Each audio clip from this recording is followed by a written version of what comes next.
Yeah.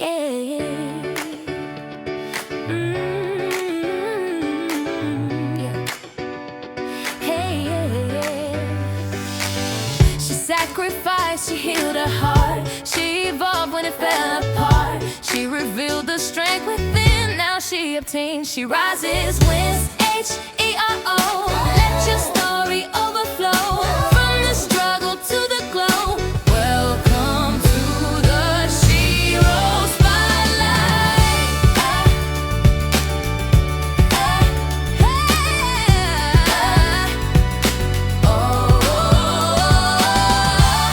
Hello, welcome to S.H.E.R.O Spotlight. If you are new to S.H.E.R.O, welcome. For those who are not new, welcome back. We have a great show in store for you all today when we talk about loss. What about the loss of both of your parents? How do you move forward? And today's guest is going to share her story regarding just that and also her losses she's encountered to her road to success. As you all know, S.H.E.R.O is a female hero, but I created an acronym, and all my guests are women or either mothers that exemplify that acronym. And this is a safe space for mom and women to share their stories of adversity to success. S stands for sacrifice, H is heal, E is evolve, R is reveal, and O is obtain. Today's guest is Sherry Henderson. Sherry, tell the people more about yourself, like where you're from, your kids. Well, I am from Charlotte, North Carolina, Mecklenburg What? County. Woo, woo. But seriously, I've been here since 1993. I live in Durham. I'm a mother of 2 children. Mm-hmm. I have a 11-year-old son and a 22-year-old daughter. Okay, so age gap. I'll be forever young. I remember when I got pregnant with the last one. They told me I had the ovaries of a 25-year-old. No need to do all that testing for Down syndrome or nothing. I'm young. Forever young. Okay, Yes. girl. Let's get right into it. So when we talk about sacrifice, parents often make sacrifices we don't always understand until we're older. How do you think those sacrifices can influence a child's growth and development? And also, you're a licensed clinical social worker, so you might want to put that hat on for a second to tell us your thoughts on that. Yeah, so I have been a social worker, now more than 20 years. That's as much as you're going to get out of me. Probably longer. But, parents are very influential, or parent figures. You know, you always have to be related by blood, and that's some of my story, Parents help shape children's view on life. We talk about nurture. Nurturing is important. It's important.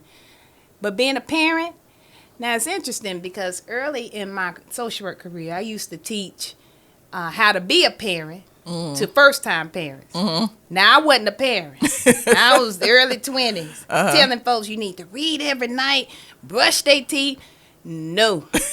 I quickly learned when I became a mother at 29, they can't write it in no book. All right. But I can tell you, fast forward now, I have a greater appreciation for all of the parents in my life. And it's a journey. Parents are here to teach you, to mold you. They're here to help you understand how to live your life. Yeah, I love that. And so when we think about healing, you went through some difficult times growing up that led you to make the decision to emancipate from your parents. What did that experience teach you, and what do you feel you gained or maybe even lost based on that experience? So let me tell you a story. I'm a storyteller. Okay, storyteller. All right. November 3rd, 1974. It was a Sunday. I was born in the early hours of the morning. Now, I was my parents' actually second child. They had lost my sister a couple of years before. So my birth was really exciting for my father. So he loves to tell the story. I came out. He was proud. And I boo-booed on his hand. That was my entry into the world. But growing up was very special. I was an only child for 7 years. I actually have a younger brother. Yeah, so I remember great Christmases. I remember my father worked on the railroad. And I remember at age 4 walking the railroad tracks with him where he would teach me the 10 Commandments. I would hold his hand, went to the park. My father was the breadwinner, so my mom and I would catch the bus to downtown Charlotte. Remember going to Burger King and Belts to shop. So that was my beginning. Yeah, it was good. It was good. So I believe that my parents, when you talk about shaping, gave me a great start. I started school at Our Lady of Consolation with the Catholic school. Only black Catholic school in Charlotte. So when I tell people, some of them are like, you went to Catholic school? Sure did. My mother was Catholic and wanted me to have the best. So I went there grades K through 4. I remember, going to my aunt's house. My Aunt Gloria and my grandmother went to church. So I think I had a normal start. My father was a Vietnam vet. Brilliant man. And, it's funny because I think people kind of think I may be lying when I say my dad was brilliant, but he was brilliant. He was ahead of his time. He was the only boy out of 5 kids, 4 girls, and he was the only boy. My grandmother was a single parent, but had the village to help take care of my dad. So I know that family and providing was important to my father. I saw my father work every day. And I saw how he climbed the ranks at the railroad, CSX. And we ain't talking about Amtrak. We talking about the real railroad. Right. Okay. My mother was the oldest of 5 kids. And her grandmother raised her. She was sickly most of her life. And she was kind of the opposite of Dad. I think she had limited exposure. She didn't get a lot of schooling. So I know that my dad was like, to her. But Dad served in Vietnam. He was a Marine, and he was proud of it. I remember the uniforms hanging in the closets of our home. Unfortunately, I think, like most men, particularly black men in military, things happen. Right. And I know growing up that over time, my dad, who was like big, strong guy, family oriented, taking pictures, always the Polaroid around his neck, changed. I noticed some of those changes around the time my brother was born. So we're 7 years apart. I think one incident I remember in particular, we went out to eat, and my mom was distressed. She was pregnant with my brother. She had lost her wallet. Fast forward now, I think my dad took it. So my dad, I believe, started taking drugs. And over probably the next 10 to 15 years, it really had an impact on our life. Went from I can get whatever I want for Christmas to barely getting anything. In fact, a lot of times the only time we did have is when went to my aunt and grandmother's home. So a lot of shame, a lot of secrets, a lot of loss there. So I think that's probably some of the beginning parts of when we talk about loss. Used to spend a lot of time with my grandmother. My grandmother was really into the church. And I would spend Saturdays with she and my Aunt June. And it became permanent when my parents lost our home. I will never forget. And actually, I think, Alicia, when you go through different struggles, and we know this from our background of being social workers, you can suppress memories. That's right. But as I've gotten older and become more comfortable with who I am today, some of those memories come back. But it's a lot of my memories from childhood that I realized over time I had suppressed. So it was in my 16th year, had a birthday party given to me by my grandmother and aunt. And I remember having a great time with all my friends and family. And I didn't want to leave. And I remember crying and telling them what had happened. So remember I told you it was always a secret. And my aunt and grandmother opened up the home to me permanently, my aunt's home. And so I started staying there full time. So I think one of the things that was probably always a benefit was I was a decent student. I wasn't no straight A student, but I was decent. Yeah, I was kind of up and down, but I stayed with them for my 10th grade year. I would get up every morning. My grandmother would wake me up, and I'd get ready for school. And the bus stop used to be right outside of my aunt's home. So my grandma would be going, "Sherry, the bus coming." I run out, and I take 2 or 3 buses to get to school. But that was my life in that year. I had the opportunity to participate in a development program called Love of Learning. And at the end of my 10th grade year, opportunity came to apply to go to a school up in Westchester County. So I can't remember all the details. I'll spare that. But went to an interest meeting. And it was my grandmother, my aunt, myself. I remember driving there.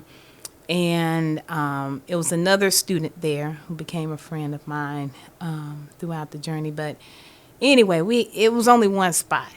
And we had to talk about why we thought we needed that spot. Well, I made up some little story. I wasn't selected. I wasn't selected to go. She was. Not making up stories. Well, I was like, a private person. Right. And I remember riding home, and they selected the other person. And my grandmother was like, "Well, what did you write?" And I told her, so she was like, "You should have talked about what was happening in your life." It was she or my aunt. And I was like, "No, I don't. It's embarrassing. Tell nobody that." Well, fast forward, the other student was like, "I'm not going by myself." So guess what? We both got to go. So we went to, it was called the Student Transfer Exchange Program in Scarsdale, New York, Westchester County. So it was an affluent area. I don't know if you ever heard of Scarsdale diet. No. Okay, well. He was killed by his wife, but that's another story. But we went up to visit. Right. It was in New York, outside of White Plains. Probably was the easiest way. But anyway, I remember visiting, and I was like, "Oh my gosh, amazing!" Like all these rich homes and everything. My aunt went up with me, and so by this time I probably was quiet, kind of a observant person, but packed up. And I went to live with a white family for my last few years of high school. Yeah, the vows. So it was a scary experience. During that time, I'm going to circle back, as you mentioned about emancipation. I had become emancipated from my parents. I think because of the back and forth that they probably felt emotionally, it was always like turmoil. Me living with my aunt and grandmother. So I went through DSS. I don't remember all the details of the process, but I became emancipated from my parents. So at the age of 16. Wow. Yeah. So went to Scarsdale, lived with the Vows. Very scary time. And very difficult time. Because you imagine at 16, most 16-year-olds still at home and doing things, and Right. I'm out with my new BFF who went to the program with me, living with strangers. Right. But we were normal teenagers, had a good time. Whole great experience. I don't think if it were not for that experience, I probably would even be here. Right. Because my view of life was very small, and that opened up exposure. But I spent the next few years flying back and forth home. I think it was weird for me because I didn't necessarily still identify with my parents and brother, but I know if I fully fit in with my aunt and my two cousins. So I think over time I just spent kind of just paddling along, kind of just doing my own thing. Right. Fast forward, graduated from there, went to Chapel Hill, UNC. Okay, Tar Heels. That's right. And adopted my new life as a college person. Again, taking care of myself. I didn't have the college experiences that some of my friends had with parents and things. My folks dropped me off, so I'm not going to act like I got the little thing on the stick. You know, you walking through. It wasn't like that. Right. But I just saw the differences, I Right. guess. And you had to learn to be independent early on. I did. I mean, I think I was so happy that my aunt and grandmother opened up their home to me and they had basic needs covered. I was quiet. I didn't want to mess it up. I was just thankful. So I became on this plane to just be like this quiet, perfect person. Like, don't make no noise. Don't. Right. And of course, I'm still normal. I got in trouble and did things, but very, very, very rare. Right. So I learned how to think and be mature, probably before. Right. Yeah. An early age. Yeah. So when you think about shame and then also forgiveness, how did those impact you, and how did you get to the point of forgiving like your parents and having a better relationship with them, but then also thinking about the shame, because sometimes shame make us do certain decisions or be reserved, and certain things it can impact us as well. Yeah. So, I had a blast in college. I had a good time. I won't go in them details. No, because I never know who's going to be watching this. Don't mess up your career, girl. No. I knew, though, when I graduated in 97, I wasn't going back to Charlotte. And I honestly think that my grandmother probably was okay with that. Yeah, I was afraid to kind of tell them. I was like, I'm not. So I moved in with my best friend, and we started off life. And the adventures of job hopping, trying to find a car, money struggles. I mean, that was probably like the next after college, like 5 to 8 years, trying to figure out what I was going to do. I had this 4-year degree, but it really didn't mean anything. A bunch of odd jobs. I was like, what is this? I was like, I graduated from Carolina, and now I'm like, shoot, I can't even get a job working at Food Line and Essex. This don't make no sense. Right? Like, I want a refund on all this money spent. Okay. Correct. Boy, those are struggle years, but God is good. And so, you young, dumb, make decisions, ended up, oh, Lord, this is probably the worst part of my career. I ended up getting 2 jobs. Now, I hope I don't get in trouble. Like, who watching this? I'm going to go to jail for working 2 jobs at one time. I had 2 full-time jobs. I don't even know how I finagled it. But I ended up in Butner, and that's where I met my husband. And met Dougal and the whole crew. And so we were in our 20s working with a bunch of bad kids. And it was then that I decided I was going to go to grad school, get a social work degree. I already worked with a bunch of social workers, but I wanted to, do something different and figure out life. So I stumbled into that. Got married, had a baby, all at the same time. All at the same time. So life was hitting me pretty quickly back to back. So now I'm in my late 20s. Got a degree, got a baby, got a new husband. trying to figure things out. Not a lot of support. Made a lot of mistakes, but God is good. Yeah. So when you think about the legacy of your parents and their lives, what would you want them to be remembered for? My parents were strong. I spent years ashamed of my parents because of their situation. But I told that beginning story for a reason, because as I was growing up, what I saw was struggle and heard struggle. People became fixated on it. My parents were much more. And it wasn't until I became a parent that I could start to see some of that.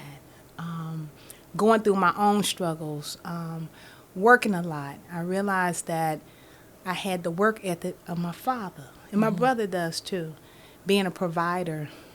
I think all the things that caused issues for me growing up became who I was as a wife and mother.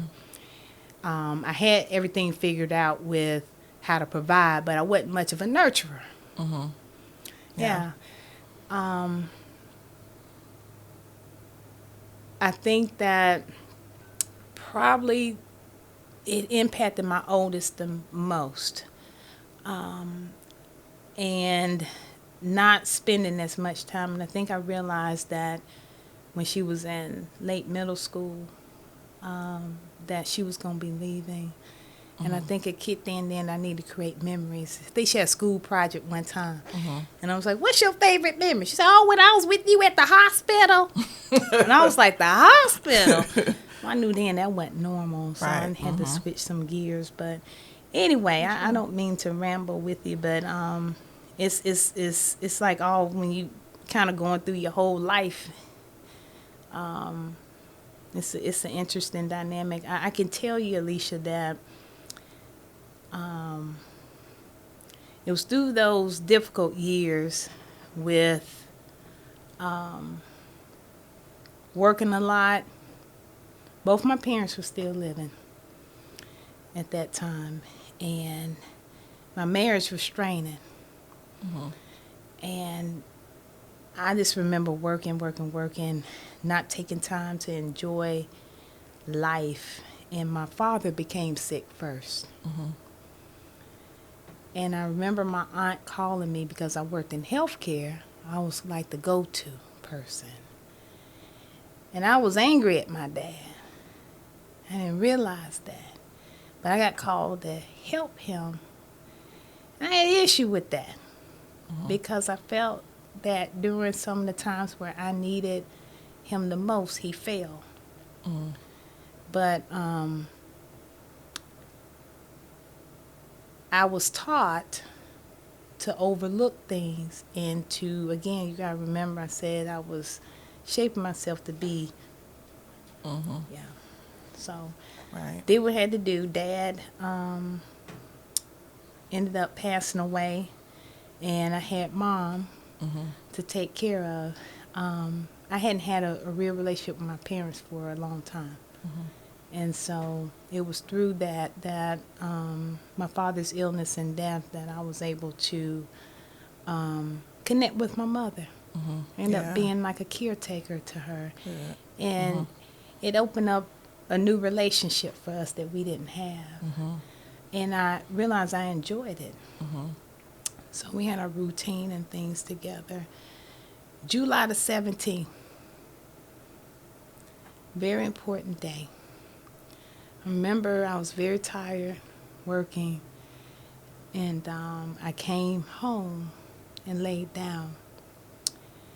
And I don't know what woke me up, but I looked at my phone, and I had about 20 missed calls from my brother.